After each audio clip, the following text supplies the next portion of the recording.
Hello, welcome to AT&T ThreatTraq for August 2nd, 2012. This program provides network news, highlights, and discussion on cyber threats and countermeasures for those threats as well. Joining us today, we have Jim Clausing and Matt Kaiser. I'm Brian Rexroad, and I happen to be joining you today from one of our security analysis labs in Middletown, New Jersey. Let's get right into it here. And Jim, obviously, corporate and industrial espionage activity has been a forefront in the news here. What do you have to tell us about that today? Yeah, thanks, Brian. And actually, this one was brought to our attention by one of our viewers a couple of weeks ago, and didn't have time to talk about it until now, but I thought it was a good thing to talk about. There was a story in the Register a couple of weeks ago about, we've heard about these attacks in the past where folks would try to, pass out or leave USB keys lying around in the hopes that folks would pick them up, take them in, plug them into their work computer. And in this case, apparently there was an attempt to do this at a large chemical company in the Netherlands. And my little title on this view graph, score one for user awareness. What happened was apparently some of these USB sticks were left in the parking lot, and one of the employees there found it, and instead of plugging it into his machine, took it to the security guys and said, "Hey, make sure there's nothing bad on here." And in fact, there was some sort of a password stealing Trojan on there,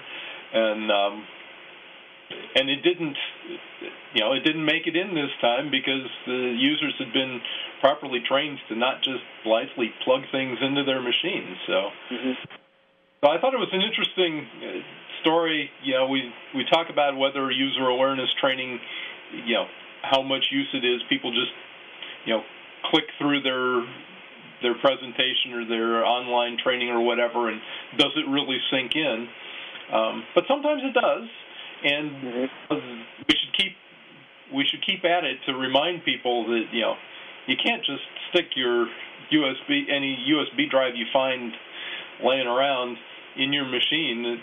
Even if you've got auto run disabled, sometimes you accidentally will click on the things there, and if auto run is turned on, that's where we've gotten in lots of trouble in the past. So this was a good story of a case where some user awareness training worked, and thanks, Pete, for bringing that to our attention.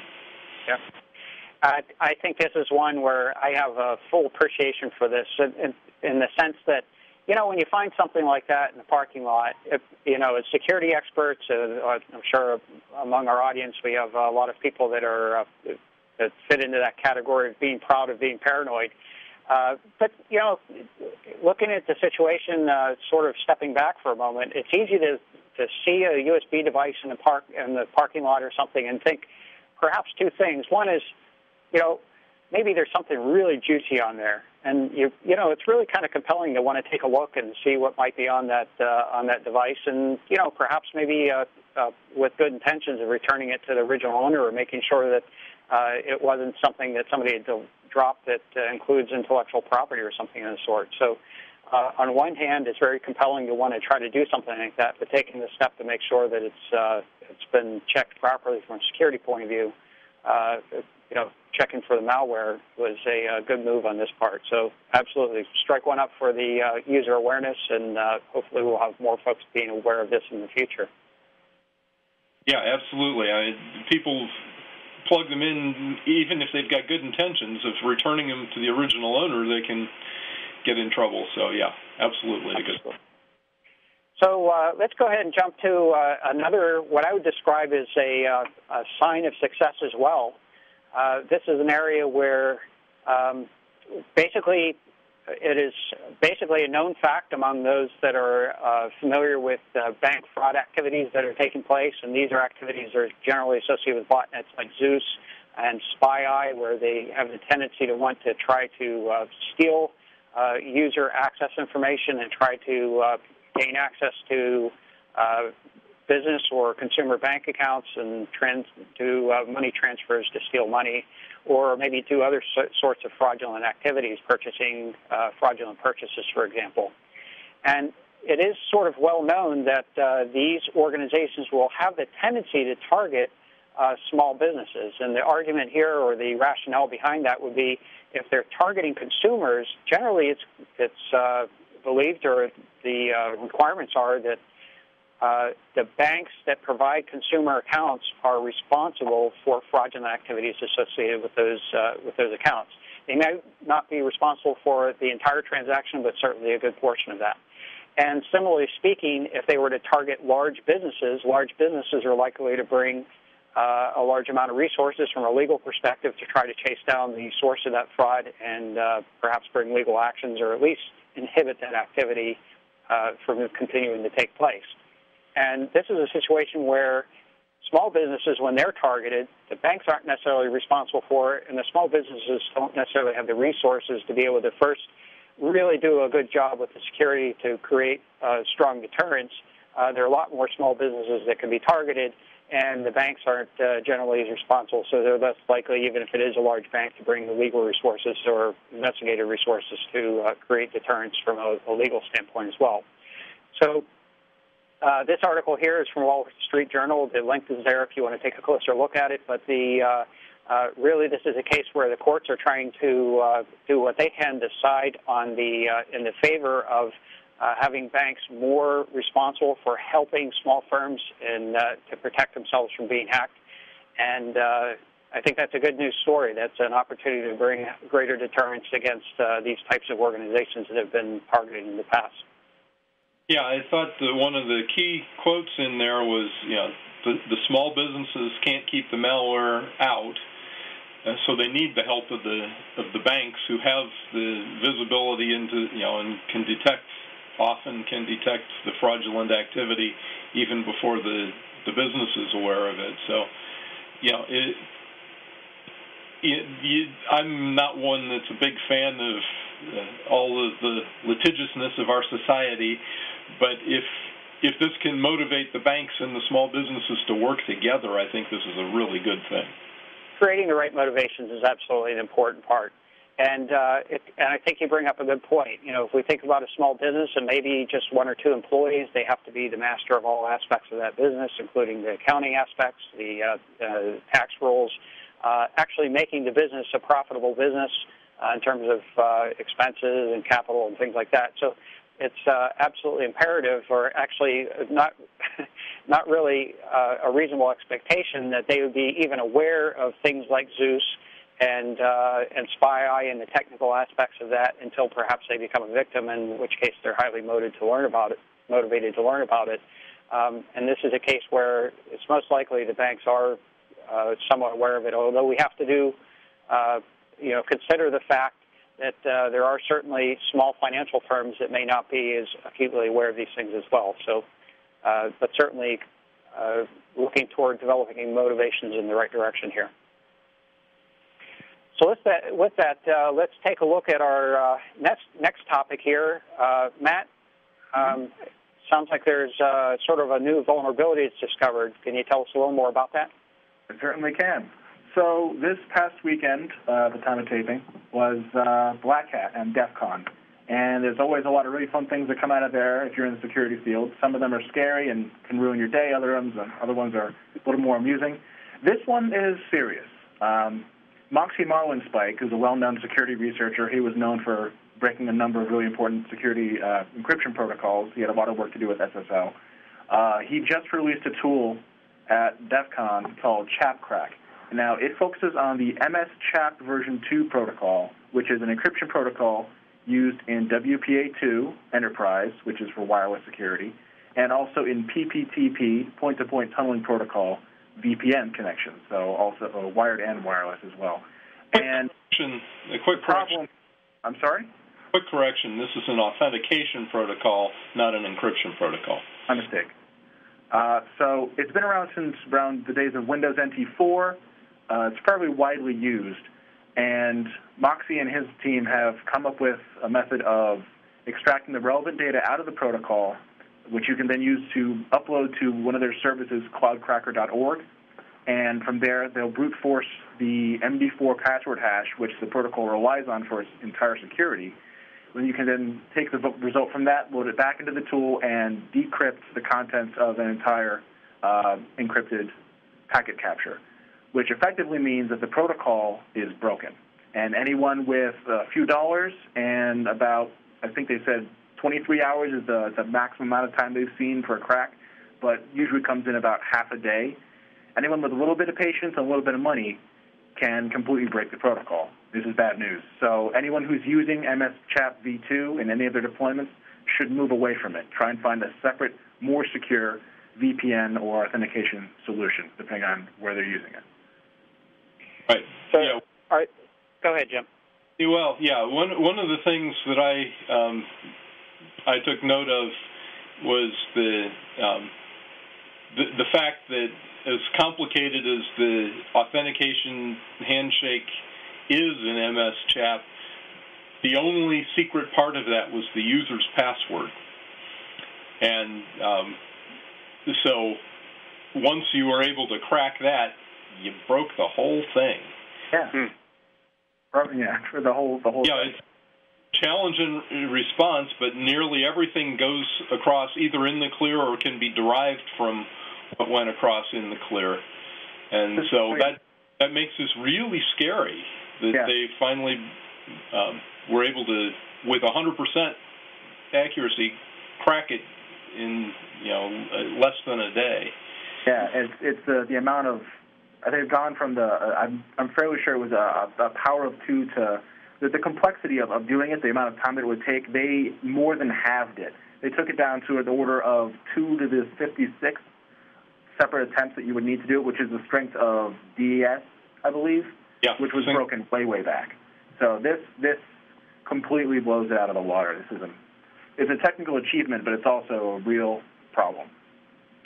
So obviously this is fairly early in the process in terms of disclosure. Has there been any coordination prior to disclosing this that it suggests that there may be a fix in the works, or is there anything, any prospects of fixing this? Jim, do you have anything on that? It looks like the protocol is pretty much doomed. The recommendations that I'm seeing are, replace the MS-CHAP with something else. IPsec with not with pre-shared keys, but with certificates. OpenVPN. Now, there's been some discussion when we on the Internet Storm Center. We also posted something about this, and there was some discussion after that it may be possible to extend the life a little bit in the WPA2 realm if you first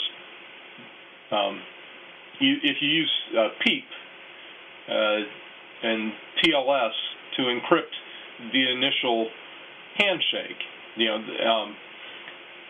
The problem with that is that's only as good as the mutual authentication setting up the TLS tunnel. Mm-hmm. And if clients are not verifying the server certificate, then you can still be a man in the middle, capture that, and then it's just as if the MS-CHAP had gone across in the clear, and then you can crack it using the ChapTraq here. So sounds like it's really just a Band-Aid on a problem. It is a Band-Aid, and right now I'm not aware of any way of forcing the clients to verify the server certificate anyway. Mm-hmm. in initially setting that PEEP up. They check that they basically just use the value that's passed to them and don't necessarily verify the certificate. So there are a lot of self-signed certificates for that kind of thing. And, or even in with stuff that you've purchased, there's a single certificate that's used over and over and over again in, lots of different endpoints. So APs, that's the word I was, access points. So, yeah, I think at best that's a Band-Aid, but this is a big deal because it gets used a lot in WPA2 enterprise type setups, and not so much at home. At home, home users generally use a pre-shared key for their WPA2, but this gets used a lot in the enterprise setups, and so it is a big deal. Yeah. Okay, so I guess that I heard a couple of potential workarounds in terms of using VPNs and TLS here, and that's what that translates to me is putting a layer on top of this to help provide better protection. I agree it's a Band-Aid, it's a workaround, but I think it sort of emphasizes that we need to be thinking about things in terms of layered security. We've talked about, obviously, this many times before.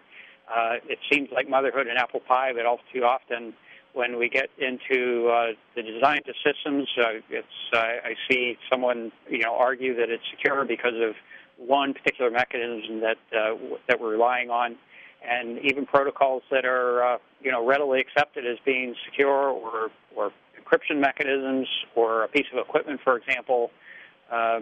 All too often, later on, we find a failure in it that, in this case, feels a little bit catastrophic. So I guess I'm preaching probably to the choir again, but this is yet another example of why layered defenses are really important to our security strategy. Yeah, well, and the other point is encryption is hard to do right. And Bruce Schneier has been saying that for 2 decades now, and some people still don't get it. That it's not easy to just swap out an encryption algorithm for another one. You might actually be making things worse, and eventually, given enough time, the computing power is going to get better, and none of these encryption algorithms are going to be good forever. Yeah. Well, and to reinforce your point here, it's almost never the encryption algorithm itself that fails. It's almost always what gets fed into it, and then and how that is managed that is also a necessary part of keeping the encryption secure. So, very good point. Okay, so let's take a quick look at the internet weather over the last week or so. We haven't had an internet weather report for the last couple weeks, and quite frankly, there have not been what I would describe as any significant developments. We've been reporting for several weeks, actually probably on the order of a couple of months at least, about a particular botnet. I'm calling it SDVR bot. It is actually, we've been able to determine that it is in fact exploiting security surveillance camera DVRs. We are still investigating that so we can get some more specific details and help with remediation of this activity. But overwhelmingly, that botnet is the cause of an awful lot of probing activity on the network. Not necessarily lots of probing activity on a particular port or protocol, but very diversified probing on many different ports. And I actually have this a little bit mislabeled here. It's showing port 993 TCP, which is IMAP4 over TLS or SSL. That is one of the ports that's being probed, but in fact, I've included on this graph here a number of ports that are being probed, have been probed over the last week or so. And I did not even try to be inclusive about all those ports. I just picked the ones that were sort of hitting the top 10 or so. Inclusive on here are several other ports. I'll mention a few of them here: port 143, port 2401, port 587, port 22490, port 113, port 993, port 88, and port 32797. All of those are shown here in terms of graph and representing in terms of the number of probes that we see on an hourly basis on the network. Again, this botnet has victims in several countries, and including China, Korea, India, and quite a few in the United States as well, again, associated with security camera DVRs. And like I said, we're investigating that further, and appears to be sort of perhaps twofold in their focus. One is perhaps looking for other systems that they might be able to exploit based on embedded software similar to what a security camera DVR might be.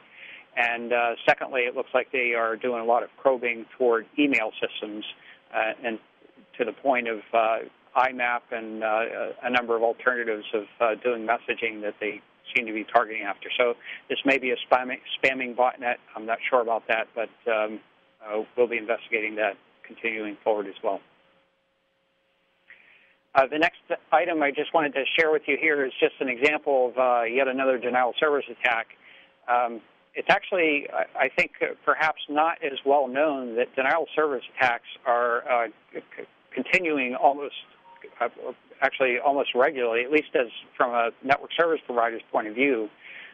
We continually see a variety of denial of service attacks. There are lots of organizations under attack at any given time. And so I guess behind this are sort of the writing on the wall here is that if you don't have a strategy or at least a plan for how to deal with denial of service attacks as a business, you certainly should have a plan in place. Even if you don't have a website that's hosting commerce activities, if somebody would try to target your business, they might target your email servers, they might target another gateway associated with your internet access, which could inhibit your ability to progress with business. In this particular case, the target is actually an organization or IP address that's located in Taiwan, and they happen to be using a DNS amplification or reflection attack here. Basically, this is a case where the attackers are not attacking the target directly. What they're doing is sending packets, queries, legitimate-looking queries to DNS servers that are located around the Internet. These are legitimate DNS servers, and those DNS servers are consequently responding back to the target IP address because of a spoofed address in the original query. And in this case, they happen to be using a DNSSEC-enabled query, which amplifies the response even further. That is, a DNSSEC-enabled response is larger than a generic response. DNSSEC, by the way, is a protocol or an enhancement to DNS that allows the response to be validated, that is to make sure that it has been altered. And in this particular graph, basically what we're showing is a combination of the DNS responses themselves as well as fragmented packets that would be basically inclusive of a part of that. That is, in these large DNSSEC-enabled responses, basically packet fragmentation is enabled as a part of that mechanism to allow for those large responses. Next thing we'll show here is a traditional part of the program, which is showing the 10 most probed ports. And there are no real surprises here. I guess one thing I'll point out is it does show port 53 UDP. This probably is not necessarily deliberately scanning. It may, in fact, be associated with that denial of service attack that I was just showing you, or attacks related to this. That is, as the bots send those queries to many different DNS servers, it may, in fact, be detected as scanning activity in our probing and our scanning detection algorithm. But most of these others are pretty typical. Port 3306, which is MySQL database. Port 22 SSH. Port 3389, which is remote desktop protocol. Port 1433, which is Microsoft SQL database. And port 445 TCP, which is as we've mentioned many times before, associated with exploits against file sharing, oftentimes looking for weak file shares, and can be a part of either config or other botnets or malware that mimics that kind of behavior. There are a couple other ports that show up here which are really P2P activity and not necessarily considered malicious.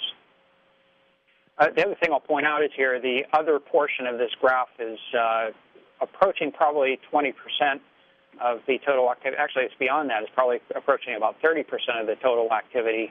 And that many other ports is largely due to what I described in the first part of this portion of the report, which is basically that there are lots of other ports that are being probed by that security surveillance camera DVR botnet. And because of that, that's creating a large other category on these graphs. And a similar situation with the most source is probing, that is, this is taking a look at the number of IP addresses that are probing on a particular port. Port 23 shows up, port 5000 shows up. Actually, I'd have to investigate this a little bit further, and you can take this as a homework assignment if you like, but it's port 4567. I'm not sure what the motivation is for that one. And port 4711, not sure what the motivation is for that one. And then I have to admit, similarly, port 32783. I'm not sure what is motivating that one. That may not, it is a UDP port, so it may not be, in fact, direct scanning activity, but it also is showing up on this graph.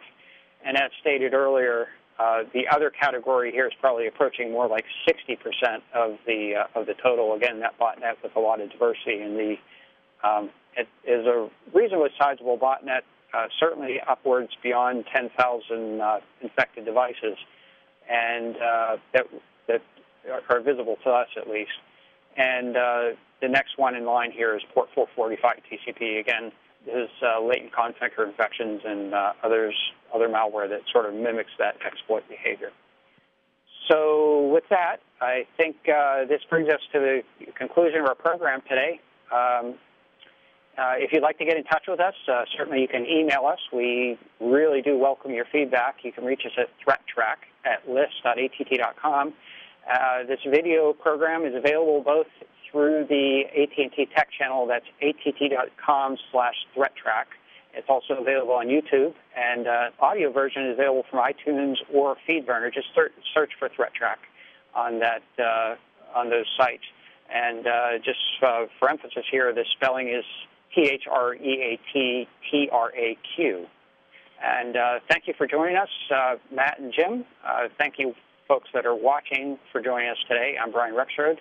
We'll be back next week with another AT&T Threat Track, and until then, please keep your network safe.